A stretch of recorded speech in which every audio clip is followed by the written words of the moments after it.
Part 8. Century City, 5:41 p.m.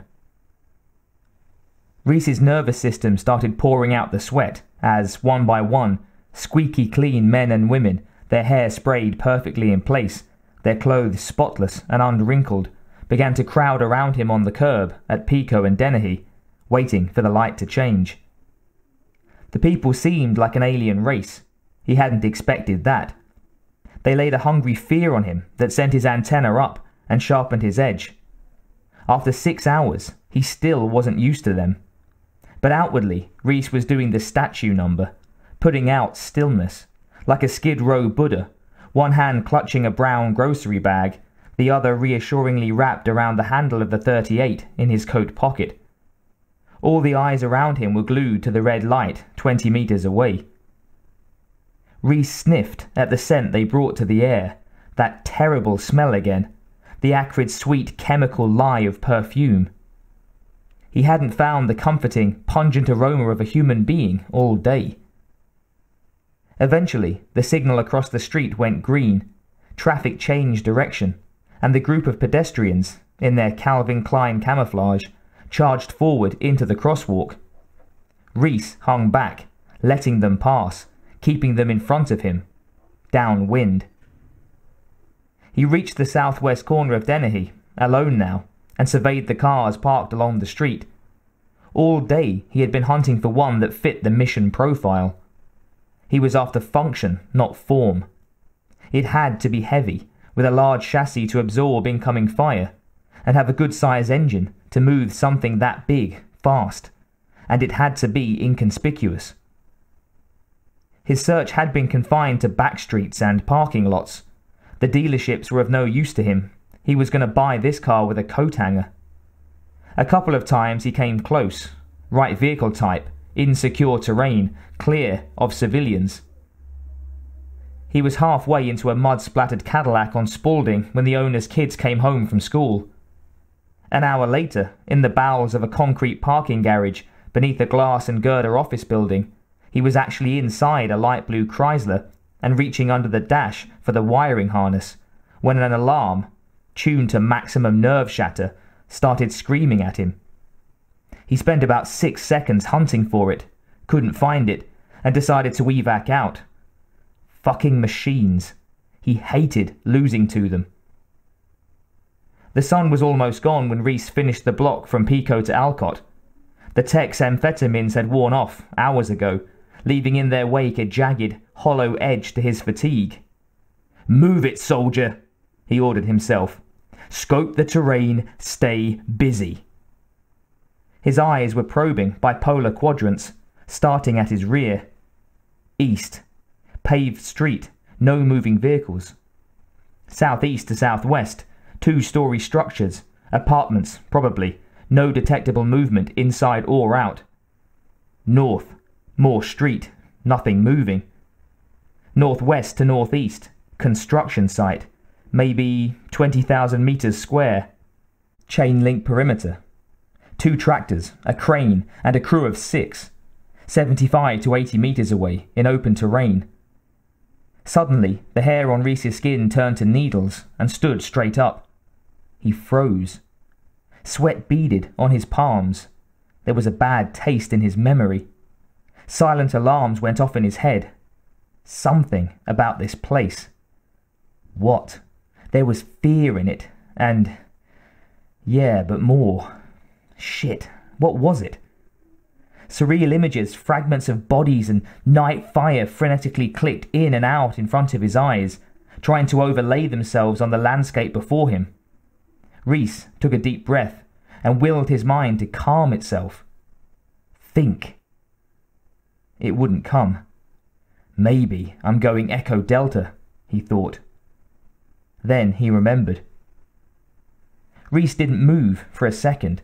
Then he calmly adjusted the shoulder strap on the shotgun beneath his raincoat, shifted the grocery bag to his other hand, and continued down the sidewalk, wishing it had been extreme delusion, slamming that door in his memory shut and trying to lock it, and checking out the cars that he passed. Reese saw the LTD and walked around it, looking at the tires. Tread's okay. checking out the body damage, negligible, and the paint, going dull, non-reflective, better.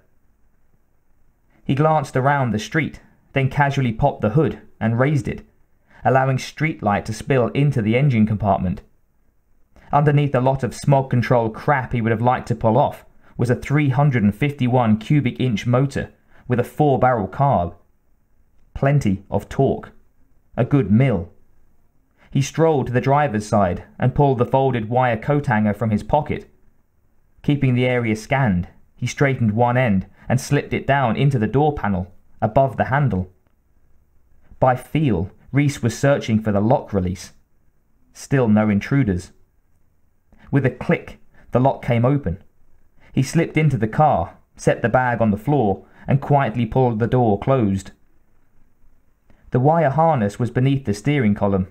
From memory, his fingers went right to the ignition line, stripped it, and touched the bare copper to the hot lead.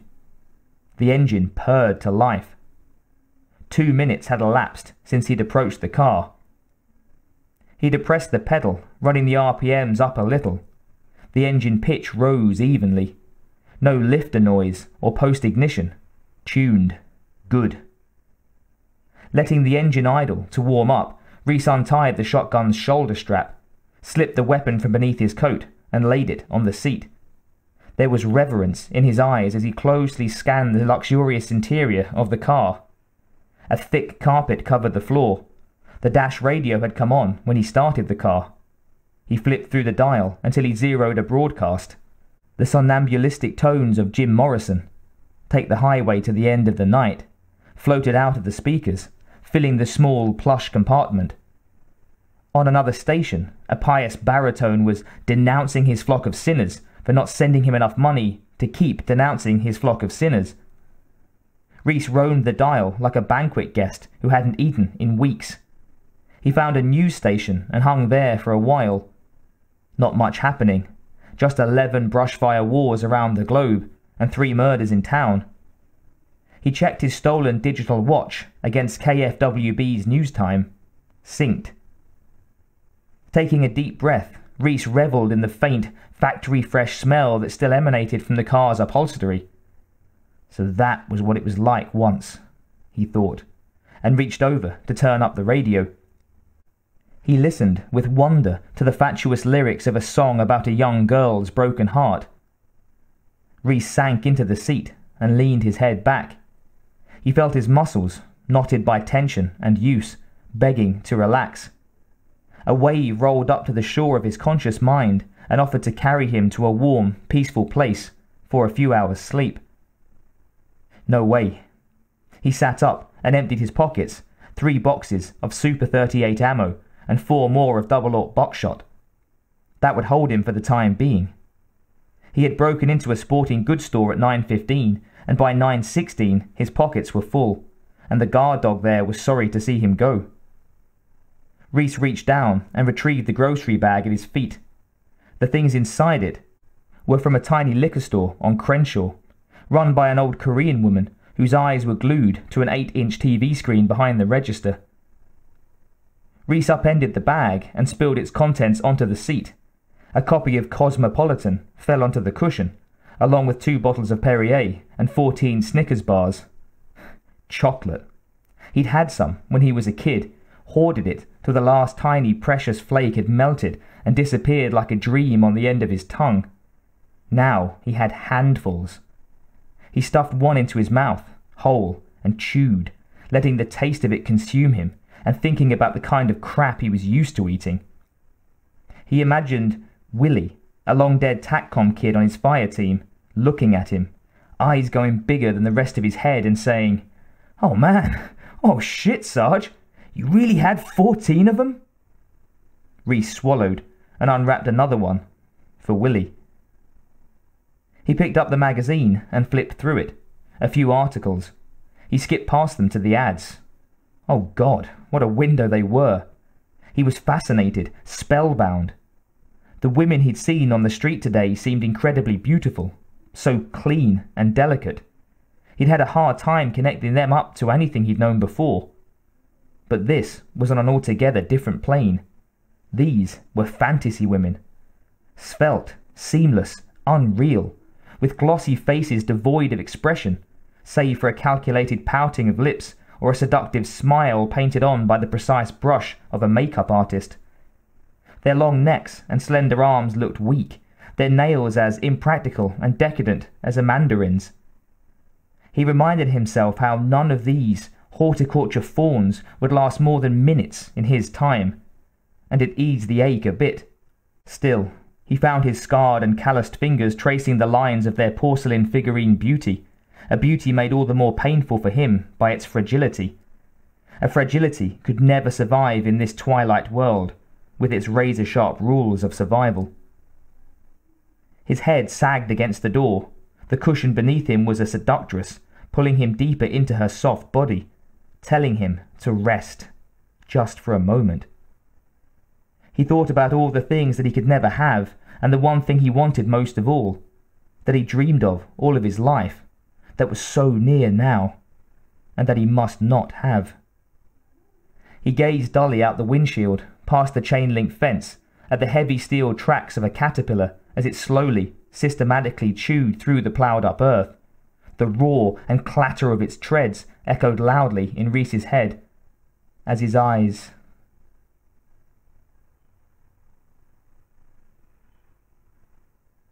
were focused on a pair of enormous gleaming treads 40 meters away and closing, hungrily grinding through a field of moonlit ferroncrete, spitting out dead girders, splintered wood, bits of clothing, and bones.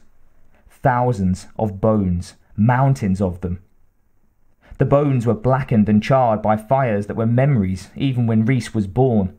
They lay about in dismal heaps that were so ubiquitous that nobody he knew even paused to consider that the contours of the landscape were formed in places by human remains. Reese calmly watched as skulls went under the HK's treads. He could read nothing in the fleshless faces that rolled and spun into the flat metal teeth until, for a second, the empty sockets of one flashed him a look that seemed to say, "You too." He stopped looking at them after that. His face did not yet carry the scars it would collect in the coming years. He had just turned 16. The treads were coming fast, loud, past deafening, off the scale. The sound became a solid thing, clawing at his mind, shaking, tearing, and ripping into him. Reese saw explosions, a rainbow-coloured kaleidoscope ocean of them, strobing the horizon. Flash to bang was only a microsecond. They were close, coming closer. Closing the perimeter with a high explosive torrent, rolling, pounding, and throwing terrain up into the clouds, making Earth indistinguishable from sky.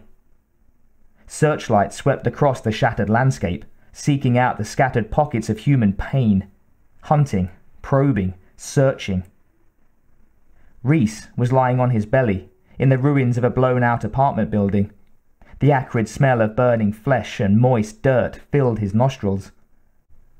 He fought back the compelling urge to run and tried to sink lower into the fetid ash beneath him. "If you panic, you'll die," Reese told himself. "Don't panic." The CRT screen inside of his helmet was dead. He tried adjusting it. Gone. No visual link with command. At least the headset and throat mic were working. He could hear the overlapping staccato of urgent battlefield requests, and the voices of men and women, some screaming with mortal wounds, calling for more ammo, cover fire, medics, and extraction. He glanced over his shoulder at the surviving member of his 12-man squad, Corporal Ferro, a grim, gaunt female sapper. 15 last Tuesday, and armed to the fucking teeth. She was staying close to Reese, anchored to her squad leader like a shadow. He threw a glance up into the blasted spires of the collapsed building and saw a dark shape moving against the night sky. The HK's turret. Its searchlight swept down through the ruins. Reese checked the pulse remaining level on his Westinghouse M25. The rifle had only one plasma pulse left. "Take a shot, blind son of a bitch." Reese aimed up at its eyes, the infrared lenses on the gun mount. Reese flipped up the rifle's flexi sight. "Oh shit, faster, faster!" Stared into the CRT scope. "Move, goddammit, move!" and squeezed off a burst of high-energy plasma. The HK's ultra-high sensitive lens exploded into a shower of glass and melted microchips. Then the gleaming black monster fired. Reese and Ferro dove out of the building as the HK vaporized what was left of it. But Reese had blinded it on one side. "Good, and now I'm gonna kill you," he thought. Reese was moving fast, like a cat in a high-speed killing mode. Images were pouring almost too fast for him to clearly record.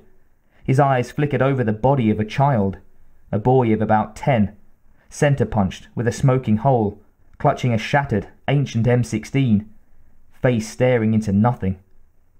More bodies, some in uniforms, some in rags, women, old men, children, dead. There were more explosions, falling in a travelling dispersal pattern, rolling east from Rexford to Sherburn, and taking out everything in between. Reese tumbled into a dark bunker, a rat hole, filled with humans clutching mud-caked weapons, huddling together against the death outside.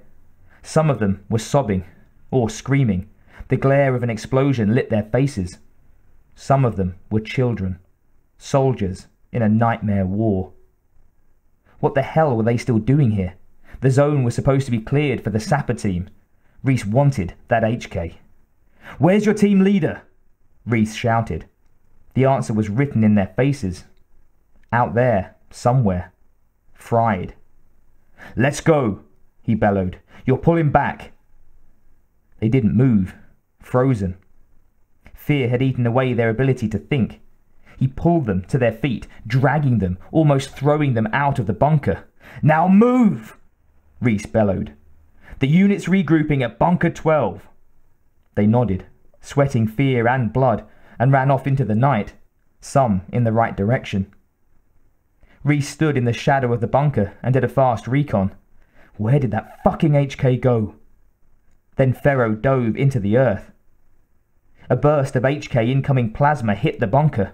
Wood, brick, and tattered canvas mushroomed out, fragmented, and then disappeared. The rush of wind and debris picked Reese up and flung him against a concrete pillar. He came down on his back in a smoking crater. There it was. Reese opened his eyes. His uniform was smoking. His body was shaking from the impact. He screamed, not out of fear, but rage. Ferro was kneeling over him, shouting something, but Reese couldn't hear. "What?" he yelled back. "What?" His ears were ringing. He sat up, stunned. Ferro was pointing to his helmet. It was shattered. He ripped it off, pushing the headset back down onto his matted hair, centering it, and threw the helmet away. "Now get that bastard! Run! Move! Move! Move!" Reese and Ferro stopped behind a blasted wall after outflanking the massive HK. Its flashing blue lights flicked across the walls. Its searchlights seared through the debris. Then it came into full view, a blast-scarred chrome Leviathan on treads. The huge underslung turret guns pivoted in their arc, pounding the surrounding ruins into flat rubble. Reese unstrapped a satchel from Ferro's back and quickly pulled out one of the cylindrical anti-tank mines and laid it on his knee. Ferro followed Reese's lead. They could hear the HK swinging on its axis and coming closer. "Remove the dust plug." Reese steadied his breathing. "Test the circuit." The huge monster was coming into range. "Disengage the safety ball." Reese's hands were sweating, slipping against the stainless steel casing. "Grasp the handle and twist clockwise from safe to armed." The ring around the top half of the mine lit up. It was hungry. Reese peered over the edge of the wall. The HK was only a few yards to the front, the roar of its engines building to a fever pitch. He stared into the treads, locking his eyes on them. "Now die, motherfucker!" He leapt up and straight-armed the mine into the Leviathan's path. One of its treads rolled right over the bomb.